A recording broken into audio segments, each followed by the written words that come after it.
everybody, and welcome to another Top 5 board gaming video. This is acting as sort of a follow-up to a video I did not long ago where I discussed randomness in board games. And I made a distinction between games that rely a little bit more heavily on randomness and ones that rely more heavily on the brain power strategic aspect. For this video, I'm going to be discussing my top 5 favorites of the latter category, that is, abstract strategy games. So what do we mean by abstract strategy? These have several very important things in common. First and foremost is that they tend to not really be thematic at all. They may have some kind of a theme around which they're built, but it tends to be somewhat arbitrary. It doesn't really draw you into it like something like Eldritch Horror or Pandemic does, where you really see the theme and you are really feeling it.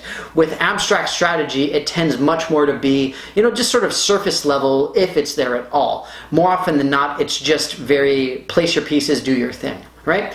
On that note, one of the other major aspects for these are that there is often no hidden information. So you don't have a hand of cards, you're not playing some cards simultaneously and seeing what's going to happen or anything along those lines. Everything is out in the open. Both opponents can see what their fellow opponent is going to do, which brings us to another aspect, which these tend to not play nearly as many players. They tend to be 2 players, maybe up to 4, something like that. There's a very delicate balance with the number of players when it comes to these games. More often than not, it's only going to be 2. Last but not least with abstract strategy is they more often than not will live by the mantra of easy to learn, hard to master.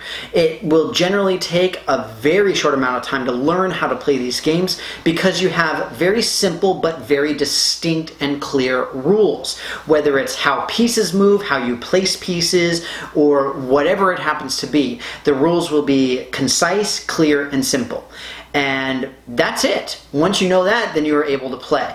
But it will take a very long time for you to become extremely proficient at it.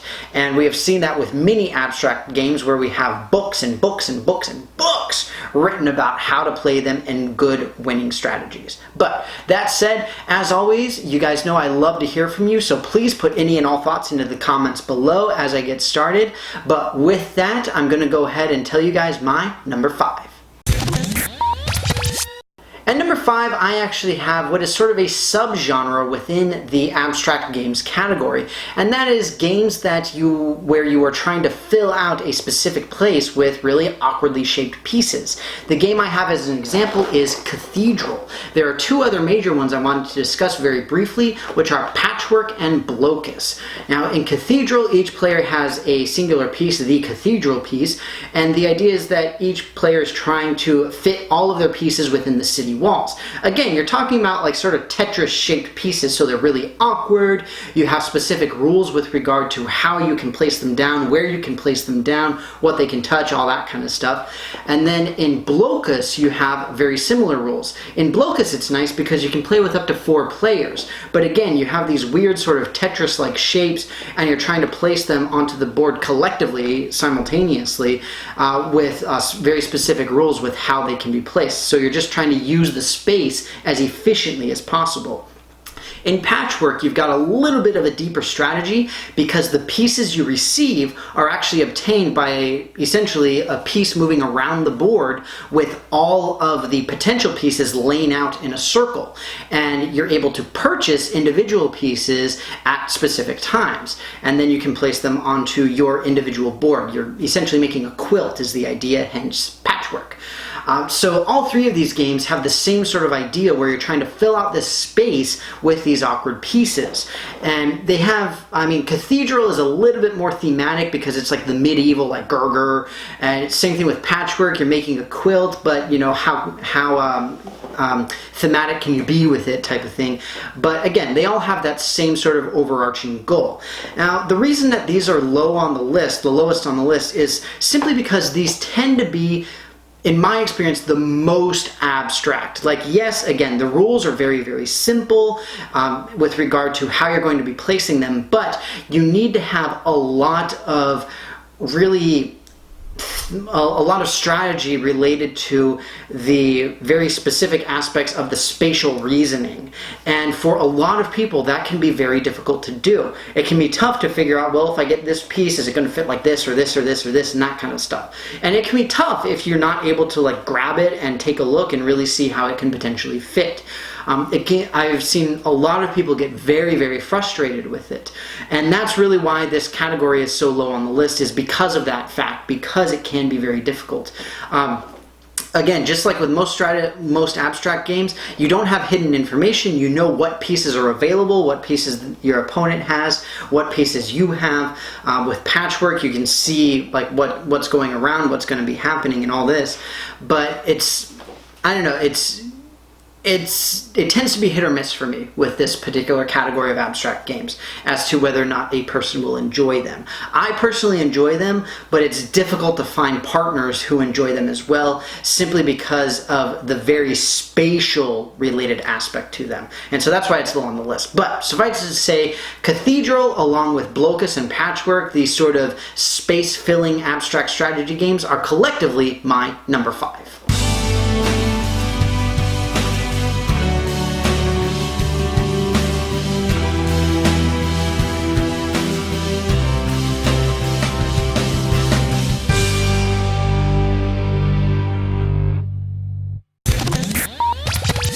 At number 4, I've got a game that unfortunately I do not own, but it is one of the absolute classics, and in that sense it is one of the ancient games of this category, and that is Go.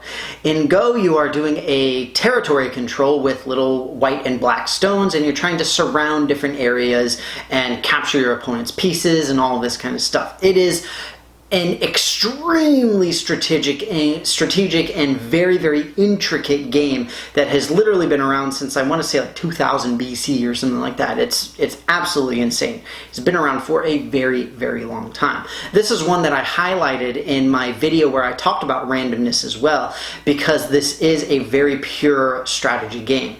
That said, I put it so low on this list at number 4 simply because I can never play it. I don't own it. I don't own a copy. They are cheap, but I just don't know who I'd play it with, because nobody that I know really likes abstract games, much less something that is so intricate and time-consuming as Go.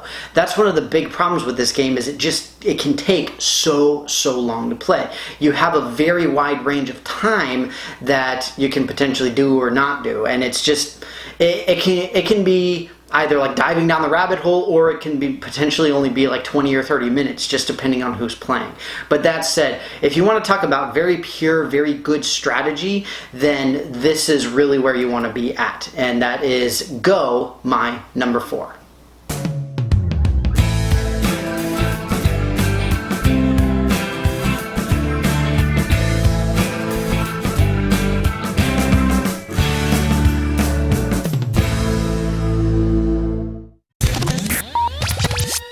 At number 3, I've got a game that does very well at combining the ideas of random capability and strategic decision making, and that is Tama. In Tama, you have a very, very simple grid board where you've got, I believe it's 5 pieces. And essentially the idea is that you're trying to capture your opponent's masterpiece. And once you do that, then you win. The trick is, the sort of twist is that you have cards that tell you exactly how you are allowed to move. At any given time, you are able to make one of 2 different move styles.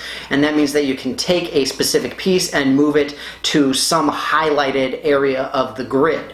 And the really interesting thing about this game is you have an additional level of strategy beyond something even like chess, where not only are you deciding what move you're going to do, but after you make that move, your opponent will then eventually be able to make that exact same move. So it's not only, do I really need to make this move, but it's also, I really need to make this move, but if I give this move to my opponent, is that going to put me in a bad spot? So you're forced to think much farther ahead. And one of the great things about this particular game is the fact that while you're looking farther ahead, it means that you are better able to plan out exactly what you can do. Now, granted, all of the pieces can move in any of these particular ways. It doesn't have specific rules like the other games I'll be talking about. However, at the same time, it's unique in the whole aspect with the card exchanges. And not only that, but that also makes the game a lot more replayable and versatile because you'll be changing out the cards that you're utilizing whenever you play it. It's a great game, tremendously fun. Tama, my number 3.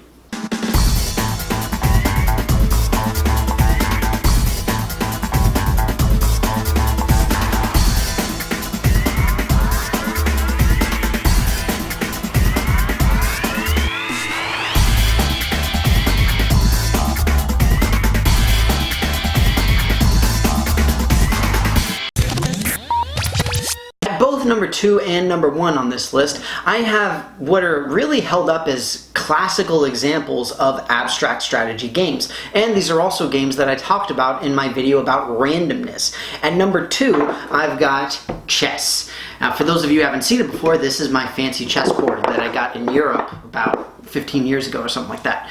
That said, chess itself has been around for centuries as a game, and we play it and we learn and we do this, that, and the other. We've got books written on it, we've got video instructions, we've got all sorts of craziness with chess, right? And the thing is that it still holds up to this day. I mean, when I was a kid, I was in chess club when I was in elementary school. Yes, I was that big of a nerd. And the fact is that it remains a very high quality, very good abstract strategy game. That said, a lot of people will find it a little bit boring simply because it is the same game over and over. Or I mean, you have this exact same starting positions, you've got the exact same pieces with the exact same movements. So some people might prefer something like Tama, where you have that versatility from the cards and things of that nature. However, for me, I am personally old school on this, and I still love chess to this day. Again, these are all games that I really don't bring to the table very often simply because it's not very practical.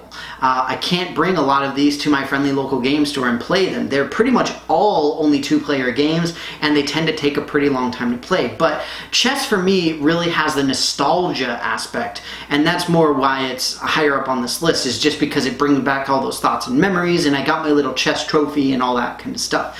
And I do still love it to this day. It is still fun, and it is still a great way to make my brain think, and it's a great way to make your brain think as well. It is high quality strategy, high level strategy, and very much you versus your opponent. There are very, very few variables beyond that. Chess, absolutely my number 2.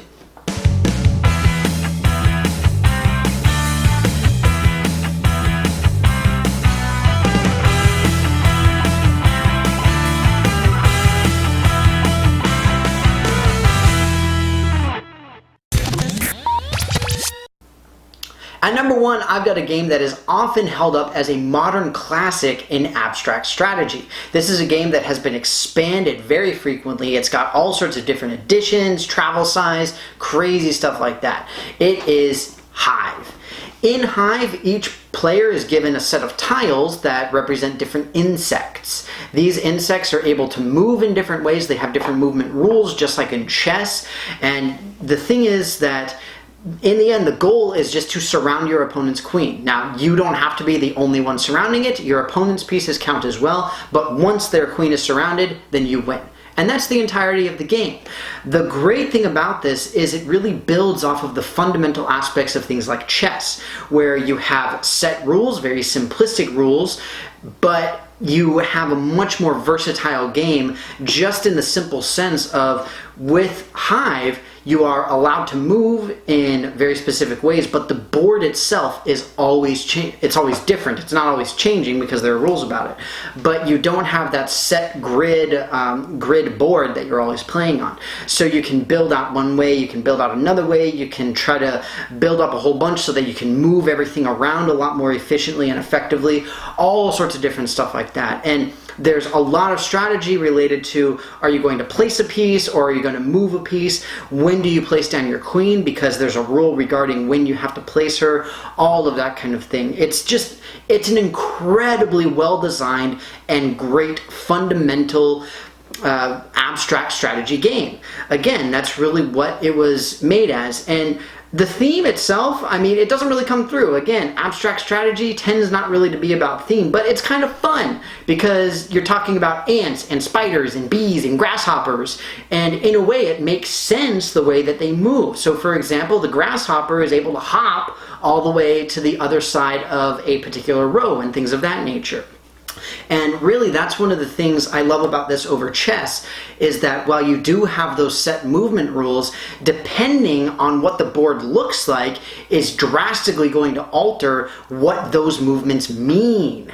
And that's a really big aspect to this game. It makes this a lot, it gives it another level of strategy. But again, in the end, you are playing versus your opponent, but it's fun because you don't know, are they going to even play all their pieces? They probably won't. What are they going to try to focus on? Are they going to try to really be aggressive and try to get around your queen as soon as possible? You know, these are all the really big questions that you need to think about when you're playing this game. And it just makes for a wonderful, wonderful experience. I highly recommend it if you haven't tried it so far. Hive, my #1 abstract strategy game.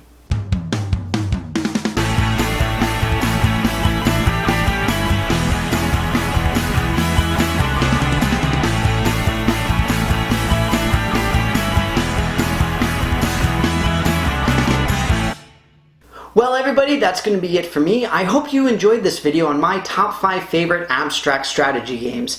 Again, this is a category that is huge. It's absolutely enormous. However, at the same time, it's also something that tends to be very intimate in a gaming way, because more often than not, you're only going to be playing with one other person. So unfortunately, it's something that I really don't get to do nearly as often as I'd like to. However, as always, I would love to hear what you guys have to say about it. What are your favorite abstract strategy games? What do you enjoy? What do you not enjoy? What do you think of the games that I picked? All of that kind of stuff. You guys know I love to hear from you, so please, please let me know anything and everything in the comments below. And with that, thank you very much again for watching, and I will see you next time.